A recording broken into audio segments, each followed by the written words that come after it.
Alright, ladies and gentlemen, I'm here on the show, and I'm here to do a Sweet 16 preview for the Ncaa tournament. I don't really have anything else to do today besides the Warriors recap, so I thought I would do a Sweet 16 preview. I think tomorrow all I have is a Lakers and Pacers recap before Thursday when the Sweet 16 starts, but I don't really have anything else to really do this next 2 days, so I thought I would just get this video out of the way today. So, we're going to preview the Sweet 16. Pictures starting to become more clear now that we've reached Sweet 16. We have a better idea who is making a legitimate run this tournament. And we've got some great matchups. And a lot of people complain, oh, no Cinderellas, but what makes it special is it doesn't happen every year. And this is one of the only years that we've seen a chalky Sweet 16, besides Arkansas, who's a 10 seed, but they're honestly better than what they're playing. They're better than a 10 seed. They just had such a shitty start to the year. Other than that, the two lowest seeds besides Arkansas are Ole Miss and BYU, 6 seeds. So it's a really chalky Sweet 16, but it's going to deliver some great matchups. I mean, you can't complain about that. So first one is 2-seed Alabama versus 6-seed BYU. It's actually going to open Thursday night. I believe 7 o'clock. The other game's also at 7. They got a bit of a scare against Robert Morris in that first round, but they locked in and beat St. Mary's by 14 on Sunday in the round of 32. NATO's Crimson Tide, they finished 3rd in the SEC standings, falling 4 in the conference tournament semis. KenPom has him ranked 6th overall with the 4th best offense in the country, led by top scorer Mark Sears. And when you look at it on paper, you're like, oh, matchup doesn't bode well for BYU because their defense is ranked 71st in the country. But the thing is, the good news for head coach Kevin Young and the Cougars is that they have the 9th ranked offense to go with Alabama's 29th ranked defense. So otherwise, this would have been a mismatch if BYU's offense wasn't that good, but they have a really elite offense. Alabama does too. It's going to be a high-scoring game. I think both teams are going to score probably maybe in the high 80s or high 90s. Because both defenses aren't that great. And both teams want to get out and run. Mark Sears is going to have a big game. I know you're going to have all these other players step up because they got a team of players that are good at scoring, but you need Mark Sears to start making some threes, because his 3 ball has been awful lately. So they need a big game from Mark Sears. And BYU finished 3rd in the Big 12, got its time in the Big Dance extended after taking down Wisconsin in the round of 32. They beat VCU in the first round. This game is at 7:09. That's a tough pick. I kind of went back and forth. I'm like, BYU could win this if their offense is having a really great night. But I'm going to take Alabama to beat BYU. I think BYU will hang in there because of their offense, but I think Alabama will just pull away late. And Nate Oates will go to the Elite 8. Next game, 1-seed Florida versus 4-seed Maryland. After dismantling Grand Canyon in the first round, Maryland had a bit of a scare in that game against 12-seed Colorado, but still, last-second heroic effort by freshman Derek Queen led them to a 1-point victory. Colorado State was a popular upset pick this year, but the Terrapins haven't had any competition like they will against Florida. UConn gave Florida a bit of a hard time, a lot, gave them a hard time.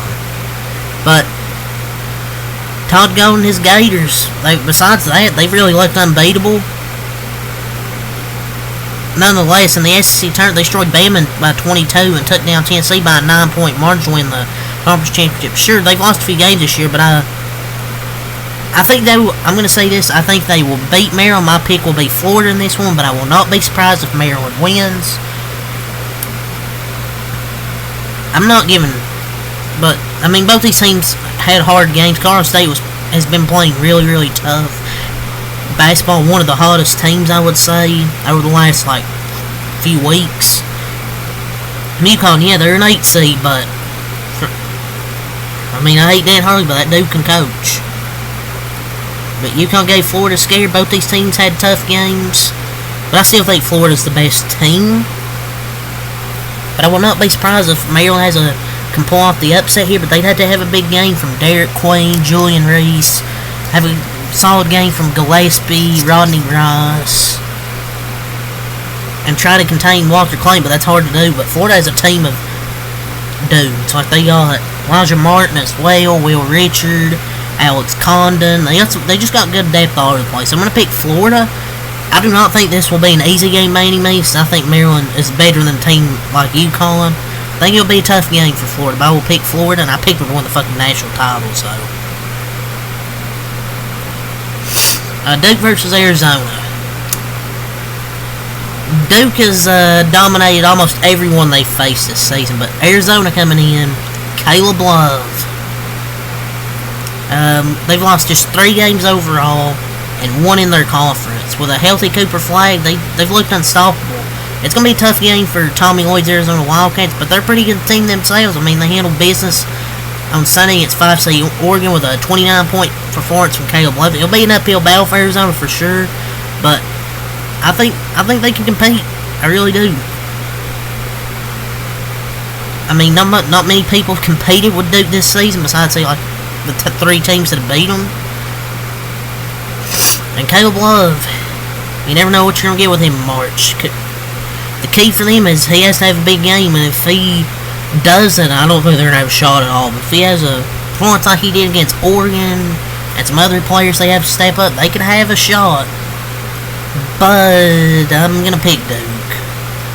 I was thinking maybe Caleb Love could upset Duke again, but I'm gonna say no.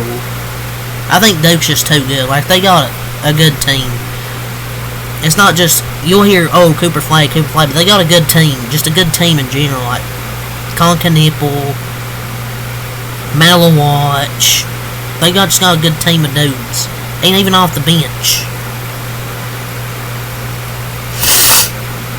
Texas Tech versus Arkansas, 3 seed versus 10 seed. In a year without many upsets, Arkansas's 10 seed Arkansas comes as an anomaly. The anomaly. They're the only seed lower than a 6 in the Sweet 16, which is very rare. But they had a statement upset win over 2 seed St. John's last Saturday. Prove they belong here, and they can continue, I guess, if you want to say Cinderella story. And they'll face Texas Tech 3 seed led by Coach Grant McCasland. They beat UNC Wilmington in the first round, Drake in the second round. JT Toppin, Darian Williams had a big game. Both had big games against Drake.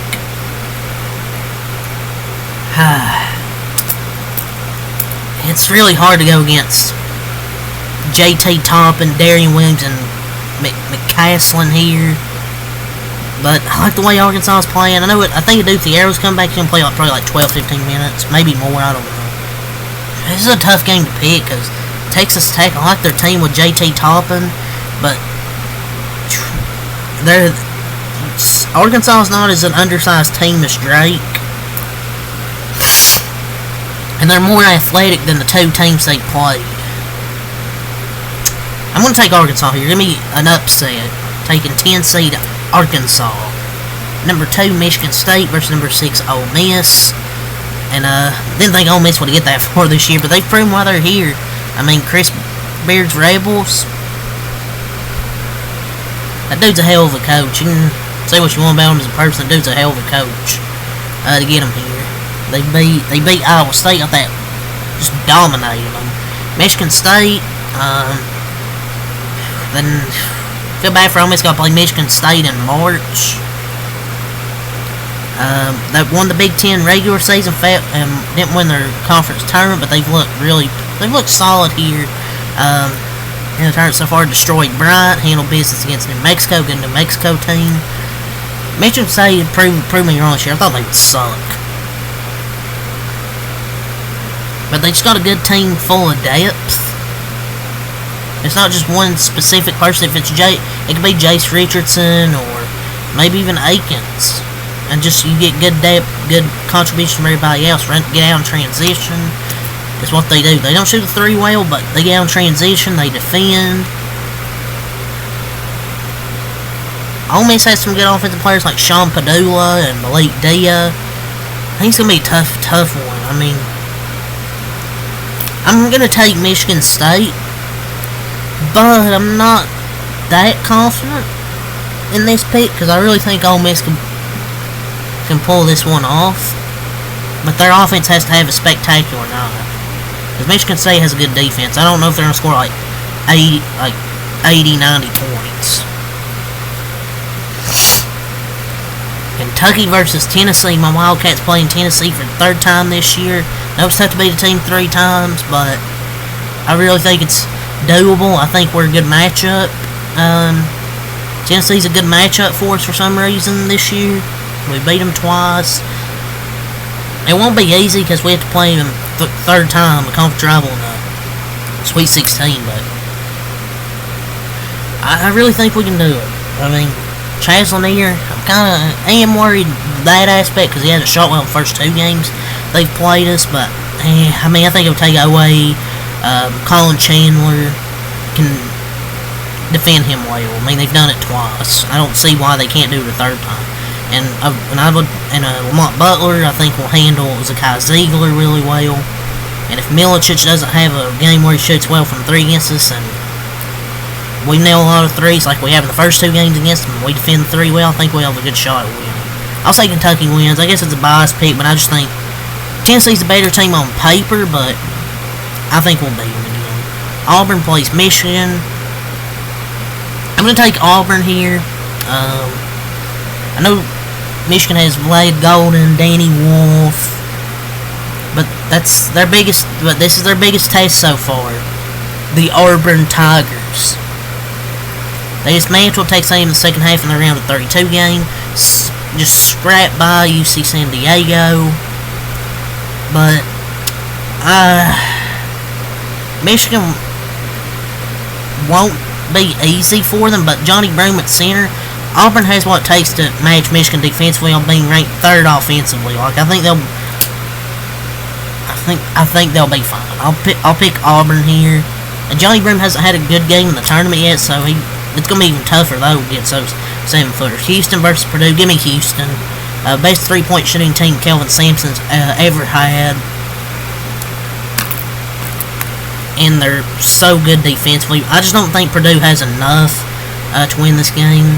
But hats off to Matt Painter. I didn't think they would make it this far to the Sweet 16. Hats off. Tip of the cap to Matt Painter. I like high points odds. The upset in the first round didn't happen.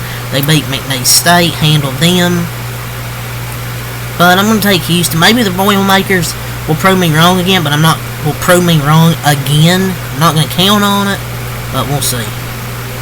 But yeah, that's my preview and picks for the Sweet 16 that starts Thursday. Go over the schedule right quick to get the schedule.